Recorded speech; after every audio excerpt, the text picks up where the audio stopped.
Coming up on Tech Tonight, police have made a grim discovery in the search for Hannah Graham. And Muhammad Ali's childhood home will become a museum. Find out the details next.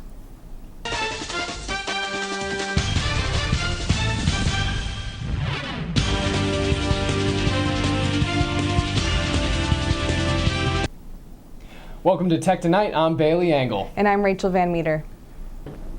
Chesterfield County Sheriff's Department members discovered human remains which they believe to be those of Hannah Graham. According to Charlottesville Police Chief Timothy Longo, the remains were found by a sheriff's deputy Saturday on an abandoned property 8 miles from where the UVA student went missing 5 weeks ago. Authorities emphasize that an absolute identification has not been made and that the remains would be sent to the Virginia Medical Examiner's Office for further forensic testing. Colonel Steve Sellers of the Albemarle County Sheriff's Office announced that this is sadly now a death investigation. We mark an end to an emotional and devastating search that had more than 4,000 volunteers who combed through all areas of the city. Jesse Matthew, the only person detained in connection with Graham's disappearance, is charged with abduction with intent to defile. He now sits in jail without bond, with the possibility of receiving a murder charge if the body is forensically linked to Graham.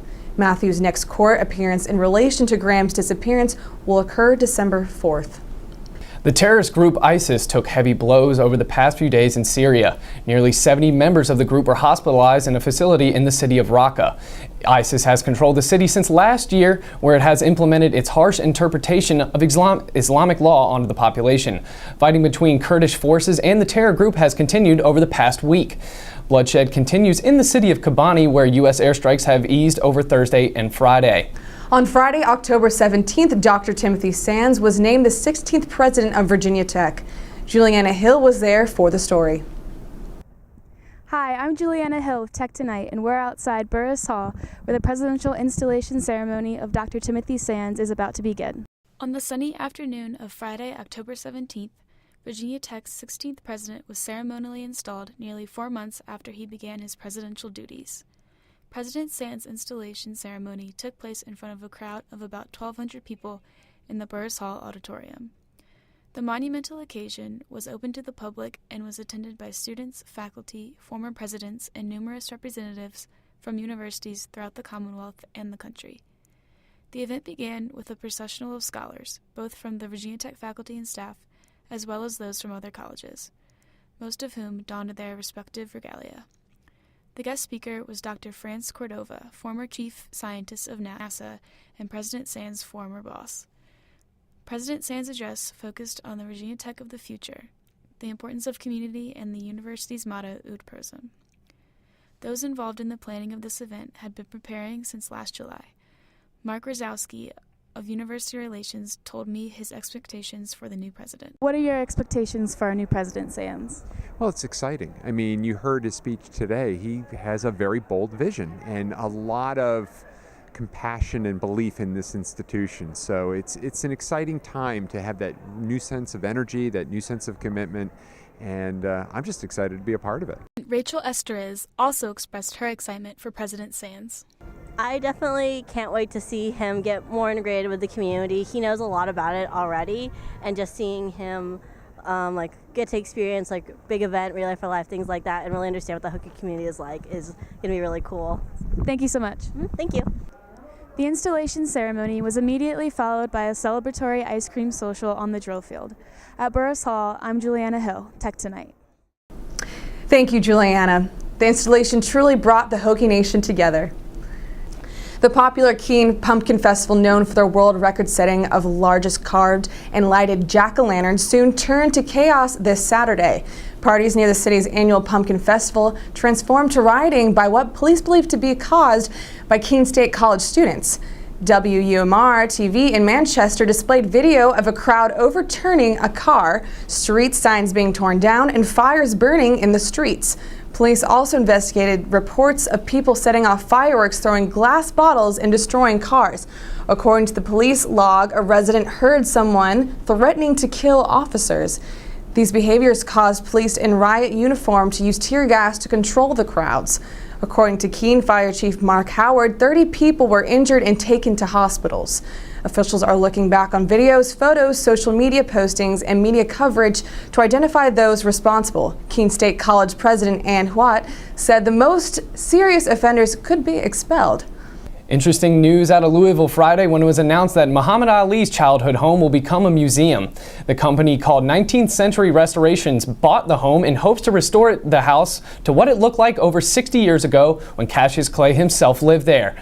The home fell to neglect when Ali rose to boxing prominence, so the restoration firm certainly has their work cut out for them. The U.S. military is forming what you may call a dream team of 30 people equipped to provide direct treatment of Ebola to patients within the United States anywhere at any time. According to Rear Admiral John Kirby, the team is composed of 5 doctors, 20 nurses, and 5 trainers. The team will be under orders to deploy within 72 hours at any given time over the next month. Once the team is officially formed, it will go to Fort Sam Houston in Texas for up to a week of training in infection control and personal protective equipment. According to Kirby, the training will be provided by the U.S. Army Medical Research Institute of Infectious Diseases and should begin next week. Brian Lamb attended Virginia Tech on October 17th, but not just to speak with President Sands. He also spoke with students in class. Courtney Duke has more on the story. Hi, this is Courtney Duke with Tech Tonight. Today, Brian Lamb, the founder and former CEO of C-SPAN, is here at Virginia Tech campus for President Sands' installation ceremony. Brian Lamb gave a very personal talk to an advanced media journalism class of not more than 30 people. Dr. Robert Denton, the department head of communication, gave the introduction for Mr. Lamb. You are absolutely privileged today to have a genuine, I don't use the word often, legend, historical figure in American broadcasting to visit with you today. A historical figure indeed. Brian Lamb has interviewed many world leaders, including several U.S. presidents. In 2007, he received the Medal of Freedom. This talk covered how the media industry has changed over time and his advice for students soon to be entering the workforce. When we started, it was a dramatic change in the life of the news and information business. Dramatic. People couldn't believe it. People were so excited they couldn't talk. We had people calling us on the phone, breathless when they could see somebody give a speech from beginning to end. It's hard for you to really understand that. An interviewer at heart, Brian Lamb spent as much time listening to students as he did talking. I'd like to know from you all, where do you think this is going to go? And what do you think the impact is? Do you have any sense of the change and the difference? And does it even matter anymore? This is serious stuff. We're talking about your money, and we're talking about people that say, I want to represent you. So if the most that happens is that somebody sits there and asks them a tough question, so what? And you're sitting still and acting like you're halfway in. This is Courtney Duke with Tech Night. Thank you. Thank you, Courtney. The students seem to have enjoyed their guest speaker. Thousands of New River Valley residents attended the Anthem Go Outside Festival in Roanoke this weekend. The event finished Saturday after many attended to enjoy the festival's events, which included a fun combination of paddle boating, music, and camping. The festival is designed to encourage people to venture outdoors in the area. This year's event surpassed its record of 15,000 attendees that came to the festival in 2013. The Moss Arts Center at Virginia Tech will be getting a new addition to its lobby. Maggie Tyler has more on the story. Hi, Maggie Tyler here with Tech Tonight, and I'm outside the Moss Arts Center where painter Odili Donald Otita has sent 2 of his painting assistants to create a mural inside the Art Center. In Odili's work, he takes geometry as a base and elongates bands, triangles, trapezoid-like shapes to make this burst of energy. But what he does was so perfect for us here. His work is abstract, but there are a lot of different meanings. He sees color as a charged word that can deal with race, separation, collision, connection. He's a brilliant artist. And the 2 artists that are working here are also artists in their own right. One of them's worked with Odili for, 8 or 9 large projects. My role is literally just translator. Odili hands us the design, and it's on grid paper, and we basically just create some math equations to size it up onto the wall. From there, it's essentially paint by number. O'Dealy will be in the Moss Art Center on October 25th at 6 p.m. talking about the piece. The event is free and open to the public. Moss Art Center, Maggie Tyler, Tech Tonight. Thank you, Maggie. The mural will be beautiful when it is completed. People are not too happy about the rumors of the new iPhone 6 being bendable. Reports are claiming that the phone bends when owners carry them in their pockets for an extended amount of time. However, the smartphone warranty provider SquareTrade calls the iPhone 6 and iPhone 6 Plus the most durable phones ever. It is difficult to say if this problem is due to a systematic flaw in the creation of it or if it is a hoax. There have been many videos on YouTube that have gone viral of YouTube personalities attempting and what looks like to be succeeding in bending the phone with their hands. One must keep in mind that the iPhone 6 is incredibly larger and thinner than the traditional iPhone and composed of aluminum, which is naturally flexible. We have yet to hear about the Apple's comments on the topic. Vietnam War veterans and their families met in Lynchburg Saturday to discuss the negative effects of the weapon Agent Orange. Those in attendance stressed the need for governmental research to prevent something like this to ever happen again. The chemical compound was used throughout the war to get rid of the deep Vietnamese jungle. Veterans and family members alike also voiced out at Agent Orange, many saying that the controversial weapon has had a lasting effect on them their entire lives. Children of the veterans also detailed their birth defects that could be traced back to the chemical. Stay tuned for your entertainment news.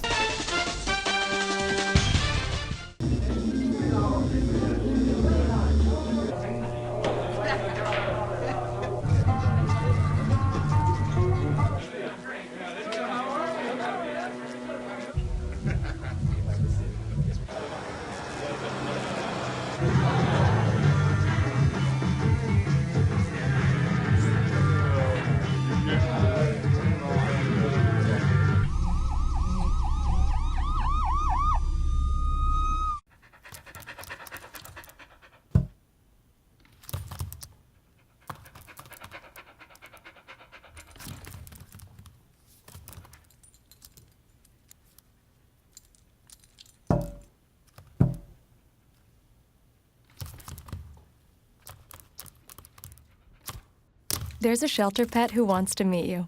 Meet one today. Visit theshelterpetproject.org. Adopt.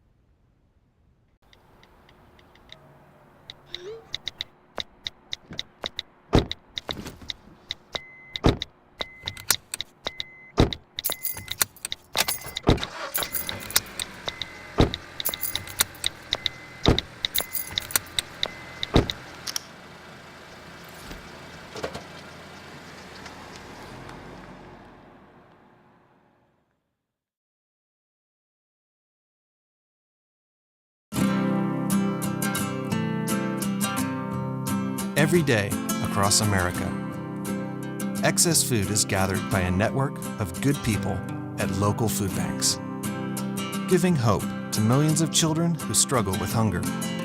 They've earned their wings, and you can too. Together, we can solve child hunger. Support Feeding America and your local food bank at feedingamerica.org.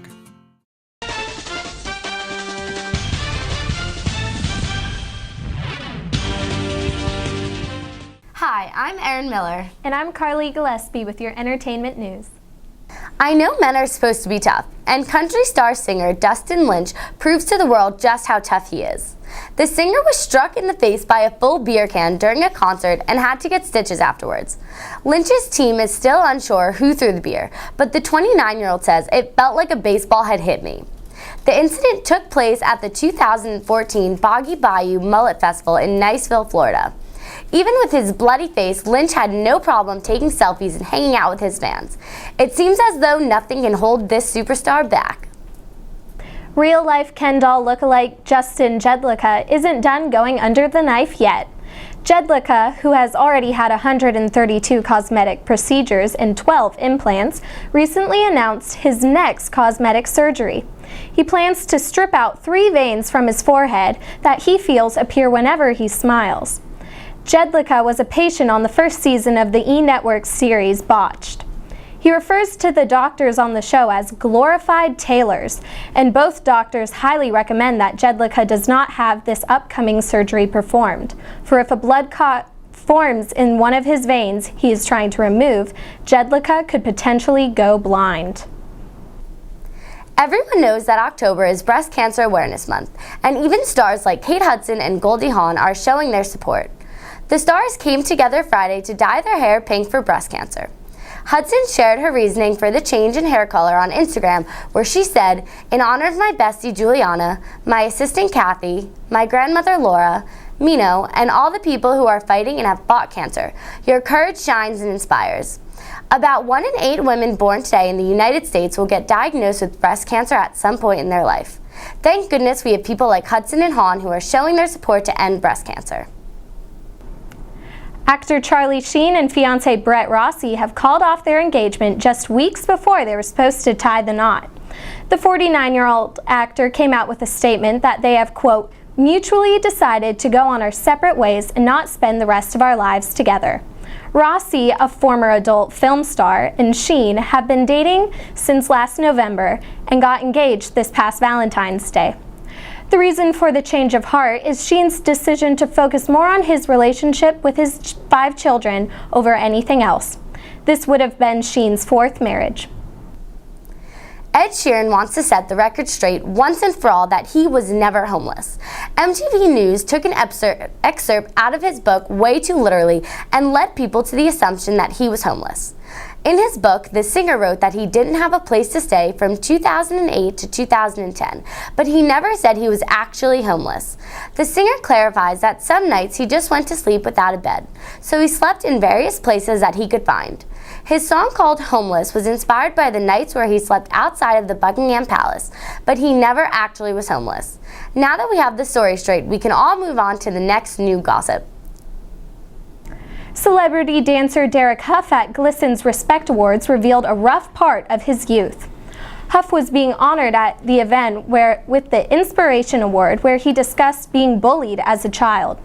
On one occasion, they would tie up my ankles with a rough rope, hang me from a tree upside down, and spit on me and call me names, and even held a gun to my head, recalled Huff. His horrific experience kept him silent, not telling any friends or family what he was going through. Dancing became one of Huff's few escapes from the harsh reality he was living through. Stay tuned for your sports news. The next 30 seconds can save you a lot of money. Just do your laundry in cold and stick to full loads.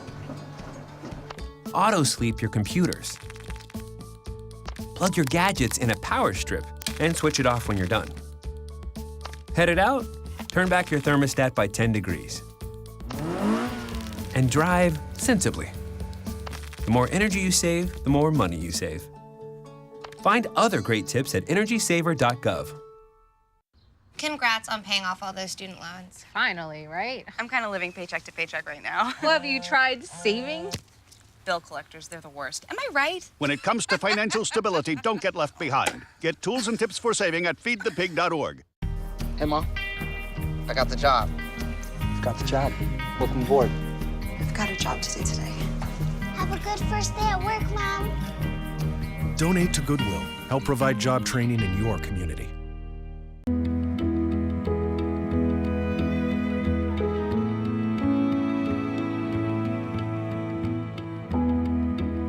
Do your part. Visit feedingamerica.org/hunger and find your local food bank today.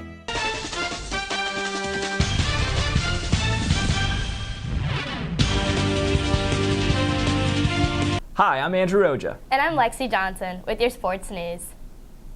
The Blade Runner Oscar Pistorius has been sentenced to 5 years in prison for the killing of his girlfriend Reva Steenkamp. The South African Olympic sprinter was acquitted of murder last month, but found guilty of a lesser charge of culpable homicide. During his testimony, Pistorius gave an emotional account of the events which led to Steenkamp's death. He alleged that he mistook Steenkamp for an intruder when he awoke in the middle of the night, grabbed his gun, and fired through the bathroom door, hitting her 3 times. Though he was sentenced to 5 years, Pistorius could be released from prison after only 10 months and serve the remainder of his sentence under house arrest. Due to his handicap and high profile, it is expected that Pistorius will be held separately from the other general population. Well, Peyton Manning did it. The decade of dominance for the 38-year-old quarterback for the Denver Broncos continues. Peyton Manning now holds the record for the most touchdown passes in the NFL. Manning is just 2 touchdown passes above the previous title holder, Brett Favre, who held the record of 508 career touchdown passes since 2010 when he retired. Not only did Manning break Brett Favre's record, but he successfully completed 510 touchdown passes within 246 NFL games, whereas Favre was at 302 NFL games. I am sure there is more to come from Peyton Manning. The Seattle Seahawks have traded wide receiver Percy Harvin to the New York Jets after he was allegedly not fitting in well in the locker room. This is the second time since early 2013 that Harvin was been traded. The Minnesota Vikings grew tired of the speedy wide receiver last year, shipping him to Seattle for a combination of 1st, 3rd, and 7th round draft picks. As a Seahawk, Harvin notably returned a kickoff for a touchdown in last year's Super Bowl and led the team in receiving yards this season before being traded. Harvin acknowledged that during the short-lived stay in Seattle, he was involved in multiple locker room altercations, one of which left Golden Tate with a black eye. The Jets will only send a 4th round pick in return for Harvin, who is currently the 3rd highest paid receiver in the league. We all know and love Derek Jeter, but he seems to have some competition on his hands. Both Buster Posey and Jeter have many of the same qualities, as well as the love for the sport and winning. The young athlete has managed to win a World Series, an MVP award, and a batting title in the same season. Although he is no Derek Jeter, he certainly is fresh competition. As the World Series heats up, be sure to check out Posey as the Giants progress through the series. And then there were 2. The Kansas City Royals and the San Francisco Giants begin a 7-game series this week with the World Series title on the line. The Royals kept their playoff hot streak alive, winning all 4 of their games against the Baltimore Orioles in the ALCS. This is the first trip for them to the World Series since 1985. So far, Kansas City has won all 8 of its postseason games, but their opponents are on a bit of a hot streak of their own. The Giants have only lost 2 of their postseason games, and they're still riding the emotional high of their walk-off series-clinching win in Game 5 against the St. Louis Cardinals. San Francisco also has a lot more playoff experience than their opponents, having won the World Series in 2010 and 2012. No matter who wins, it should be a fun series to watch. How do you feel about Drake and basketball? Over the weekend, Drake suited up with the University of Kentucky's basketball team at the team's annual preseason scrimmage, Big Blue Madness. It was definitely one to remember. Not only did Drake suit up, he also warmed up with the team. Few can forget Drake's 2 failed attempts at a jump shot, and his turn in the player introductions when he lint-rolled himself. Let's just say Drake was on his worst behavior. So back to that Peyton Manning story. Did you see when his teammates played keep away with the ball after he scored the 509th touchdown? Wow, I actually didn't see that, but did you see when Brett Favre tweeted congratulating Peyton Manning on breaking his record? I did. I thought that was a very good move by Brett. And also, Tom Brady sent him a little video chat afterwards saying the same thing, congratulating him. I thought that was pretty cool also, from one competitor to another. Absolutely, absolutely. Well, that's all for Tech Tonight. I'm Lexi Johnson. And I'm Andrew Oja. Tune in next week.